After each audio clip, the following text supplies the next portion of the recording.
Organizers with the Migrant Solidarity Mutual Aid Network had learned about these buses coming up here in the days leading up to this weekend. Since April, governors in states bordering Mexico have sent more than 9,000 migrants to D.C. Tonight's buses stopped at the Naval Observatory near Vice President Kamala Harris's residence.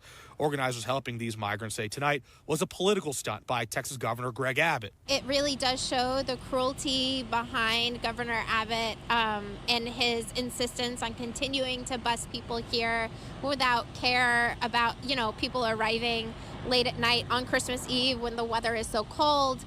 People are getting off the buses. They don't have coats. They don't have clothes for this kind of weather, and they're freezing. Freezing migrants on Christmas Eve. You heard that right. On Christmas Eve, 3 busloads of asylum-seeking adult and child refugees were unloaded on the street outside the Naval Observatory, the vice presidential residence in Washington, D.C. It was 18 degrees, and many of the migrants were not dressed for winter weather. The migrants had boarded buses 2 days earlier in Texas and were told they were being brought to a place where they would be taken care of. They were not told that they would be treated as props and used for a Republican political stunt.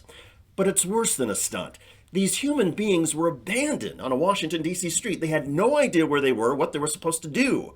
Thankfully, volunteers from the Migrant Mutual Aid Network had heard in advance that the buses would be arriving in Northwest D.C. The group was there to provide blankets, then an unnamed D.C. church provided shelter, and another volunteer group provided the migrants with food and meals.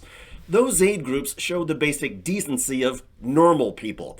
Texas Republican Governor Greg Abbott, who is not normal, shows the pure evil. By all accounts, he was the one who orchestrated this plan to gather up asylum-seeking families, keep them on buses for 2 days, and then finally dump them on a Washington, D.C. street during sub-freezing temperatures on Christmas Eve. In other words, he endangered the lives of human beings for a political game. Again, these were human beings. For his part, on Christmas, Abbott tweeted from the New Testament, "For today in the city of David, a Savior has been born for you, who is Messiah and Lord." Well, I hope all of you watching this video will recognize that whatever your faults may be, you are almost certainly a better person than Texas Republican Greg Abbott and his Christian hypocrisy. You are also a better person than anybody who supports his despicable political ploys. Related, it should be clear by now that Washington, D.C. is both a more moral and a more Christian place than Texas claims to be. Texas Republican authorities abuse and use people seeking asylum. Washington, D.C. takes care of and shelters these human beings. Happy holidays to the many volunteers who ditched their own holiday gatherings to give blankets, food, and shelter to their 3 busloads of refugees. The refugees did not have to spend Christmas Eve on the street, as Greg Abbott had intended.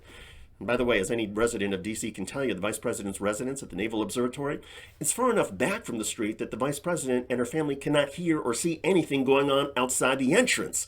All the vice president and her family can see is a bunch of trees. So this cruel bus stunt didn't even get her attention as it happened. Way to go, Governor Abbott. You have proven that you are a moron on top of being an inhumane jerk.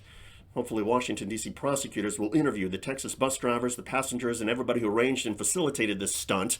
Then, maybe a grand jury will bring criminal charges for reckless endangerment.